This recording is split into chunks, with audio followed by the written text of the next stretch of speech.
Welcome to Sacktown Royalty After Dark, a very special late night, 4 hours after the game edition. I apologize for the delay. Um, they scheduled class for the same time as the game today, which I don't really get, but you gotta do what you gotta do. So, Kings lost tonight. Um, it wasn't the worst game ever, but it definitely wasn't the best either. That's kind of middling coverage you can expect from Sacktown Royalty After Dark. Um, yeah, I don't. I had to watch this game in two spurts because of my class, so it's not as fresh as it would be after the game. But from what I saw, I think it's kind of what I'm going to expect from losses today. It's I think we're gonna win dirty and we're gonna lose dirty. Sometimes the losses aren't gonna be the funnest to watch, but it's not gonna be because of lack of effort. It's just I think the style we're gonna play isn't always going to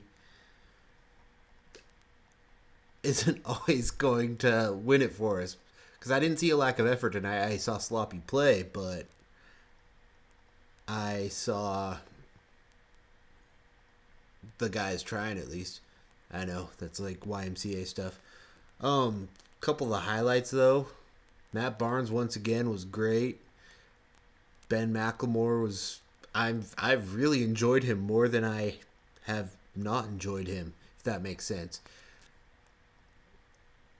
I think that excuse me, it's late. I think that he's just shown a lot more swagger. I don't know a better way to put it. He's out there trying. He's going behind the back.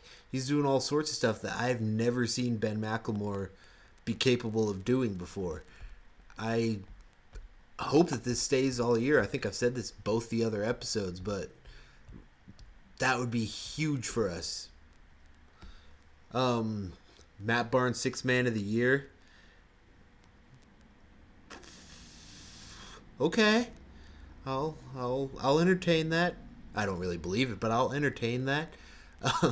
He's been good for us, and I said I kind of hesitate to say it because he's got some baggage, but he's been great for us. I was not expecting this kind of effort from him. Now we're 4 games in. It doesn't mean we'll get it for another 78 games, but DeMarcus Cousins, on the other hand, he struggled tonight. But I also don't think it's fair for this team to expect him to have to carry this load every night. We also need to have games where he can struggle and have other guys step up. I thought Rudy did all right. I think his numbers were good, and really for the majority of the game he was good, but there were still some things that I did not enjoy watching, such as turnovers, missed free throws, blah blah blah. I'm not gonna pin this loss on him. What was the free throw? The free throw deficit was, what was it, 47 free throws to 29. I lost my stat sheet. A lot of those had to do with us fouling Dwight anytime he got the ball down low. Though I did think there were some questionable calls, but that was far from the reason we lost. Yeah, there were a lot of fouls this game. Said I can't pin the loss on the refs, saying there were some calls I didn't like, but we've also got to play through it. I thought the refs in the last game were actually worse than they were tonight. If you got any questions on Facebook Live, go ahead and ask them. I'm trying out a new subject for those who aren't watching this live. I'm trying out something besides Periscope to hopefully make it a little more interactive. And in the very true professional status of this, I am also trying to find the stat sheet that I apparently exited out of before this game, so bear with me here. Yeah, we definitely do have to not get caught up in the calls. That's definitely that's that affects some people more than others. I think it's obvious that's a DeMarcus Cousins thing and all that. Though he's gotten technicals, but I also haven't had a huge issue with it so far. Are there any other questions on there? Or comments? Yeah, Jill has a good point over there on the chat that we've been in every game so far. That's probably this is sad, but we probably haven't been in the first 4 games in years. I don't remember the year we actually started good with Mike Malone. That fun year. I don't remember what our record was after 4 games, but yeah, I I haven't been discouraged by our effort in any of the games, even the losses. Now tonight I'm not as optimistic as I was after the Spurs game, but it was still. I can live with a few losses like that as long as it's not every game. Page on here. I'm not sure it's Stojakovic, but I assume it is. But Page says that we've been hungry, which I agree too. I enjoy watching a team that appears to want to win every night. That's always fun. I don't think anyone is going to dispute a team that, even when they're losing, appears to be trying. That's always huge. Let me pull up.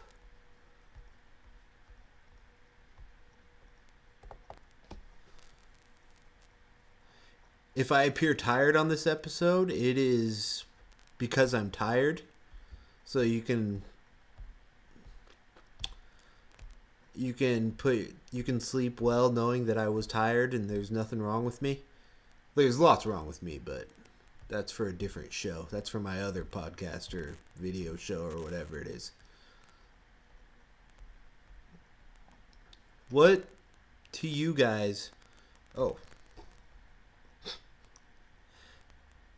Do I think Lawson should keep his starting job when Carlson comes back?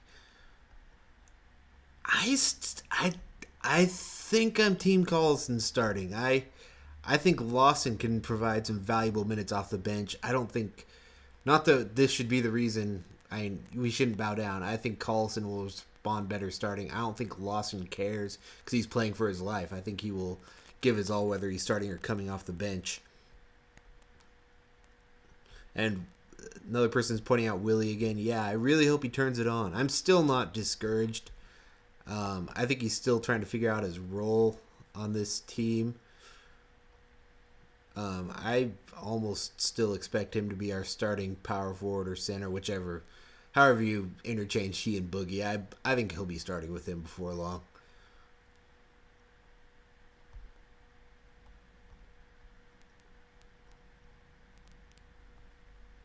And yeah, it would be huge for us if he can figure it out. And part of me thinks that the key there might be him starting. Because I don't think Costa Koufs is going to pout if we send him to the bench. And I think Willie's confidence could skyrocket if he starts at least in a couple games. I would love to at least try it. Though I don't know if he's going to switch up the starting lineup if we're playing good. Now, if we get another loss or two, not that I want another loss or two, I think that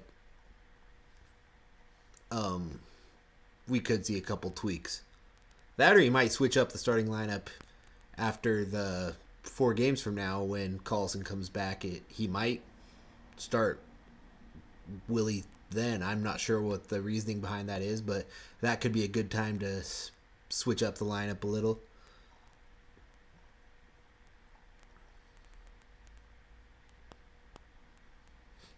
Who's going on the Heat besides Whiteside?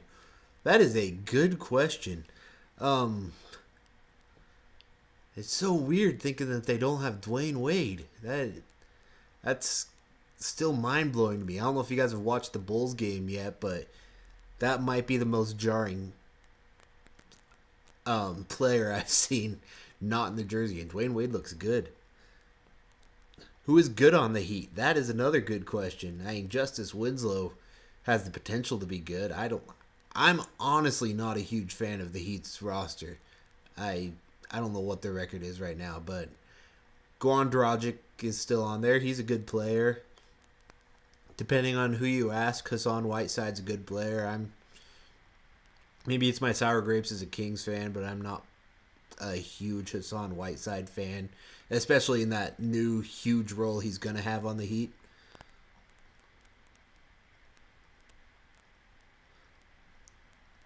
Oh yeah, they have Derek Williams. They have a lot of weird random players. Here, I will pull up their roster. That that's intriguing. By the way, tomorrow, here's a commercial break. Tomorrow I'm going to try to actually have a co-host on here. Tonight, apparently no one's available at 11 p.m., 4 hours after the game. It's weird. But so tomorrow we should start having a little more professional show. I know that's what you guys look for in this. I will have the Heat's roster here in 1 second. Oh, there wasn't. Allegedly, DeMarcus Cousins and Dennis Schroeder tonight got into it after the game. To me, it looked like it was much ado about nothing. It just, if that was Rudy Gay and Dennis Schroeder, no one would be talking about it. But who knows? We'll see what comes from that.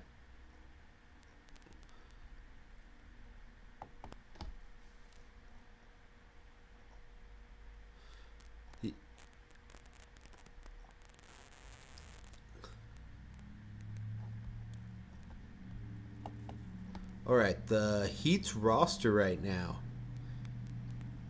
Here, let's play a game right here, live on it.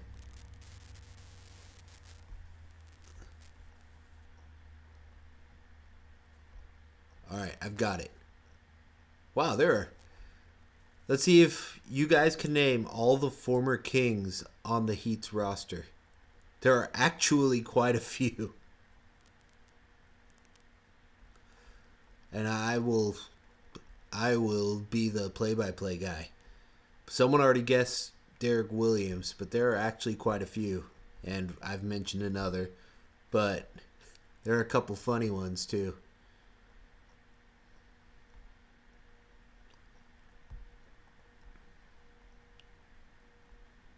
Yeah, this is Who He Play For Audience Edition.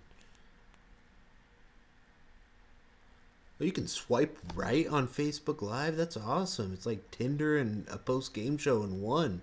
I'm sure that's what you guys were looking for. Yeah, we got Derek Williams, Hassan Whiteside. Oh, do they have Tony Douglas? I don't even know if they have... Doesn't appear that they have Tony Douglas. There are two more. One was very brief. One was an entire season. That's the last hint I will give you guys.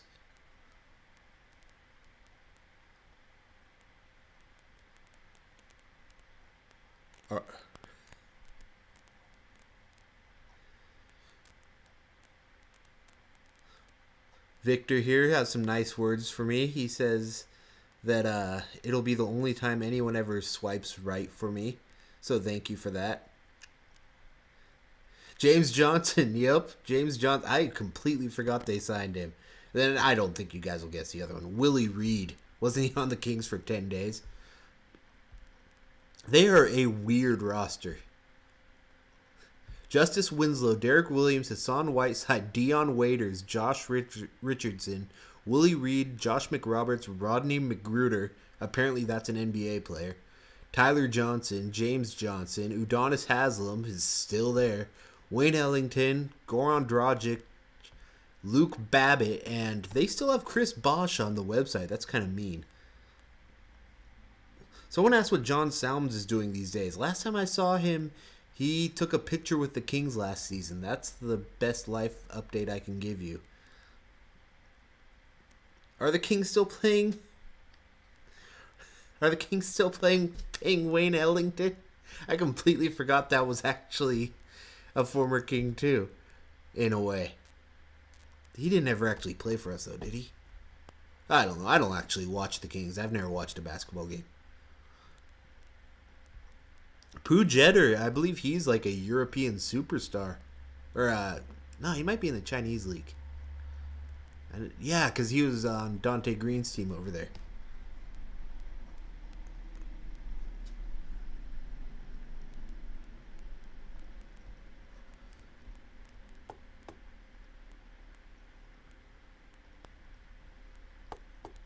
So yeah, I might cut this one short because, as you can tell, I am on my A game and I just feel like I'm doing too good tonight. But before I go, are there any other questions, comments, whatever? Pooh Jetter is the poor man's Bobby Brown. That's a very topical reference. And hashtag Goon Squad. This is the best hit post game show of 2009. Dante Green, I do not know. That'd be. I should do. You know what? I might. That might be fun. Maybe in future episodes, maybe every episode I'll try to dig up a former king and try to do a "Where Are They Now" with him. That could be kind of a fun segment, don't you think?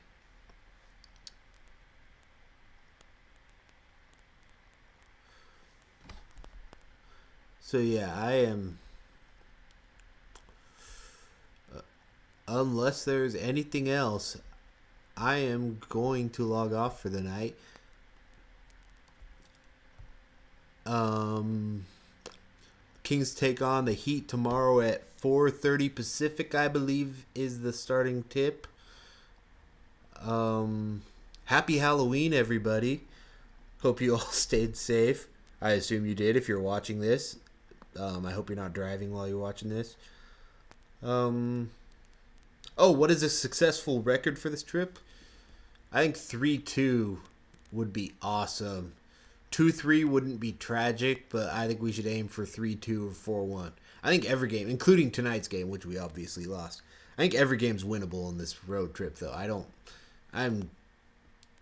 The Raptors obviously made the Eastern Conference Finals, but they're not an impossible team to beat. If we can compete with the Spurs, we can beat the Raptors. Who else is it? The Bucks, the Heat, and the Magic. I honestly think we're a better team than all three of those teams. So I'd say 3-2 is a successful trip. 2-3 isn't tragic, but I'd rather go for 3-2. I'd rather go 4-1, which isn't outside of the realm of possibilities. Um, yeah. So I hope you all enjoyed this super energetic episode of STR After Dark. I will try to be on tomorrow, maybe a half hour following the game since it's an early game and I don't have class. So, and until then, I will try to think of a better way to get this going right away now that I know how Facebook Live works. And you all have a good night.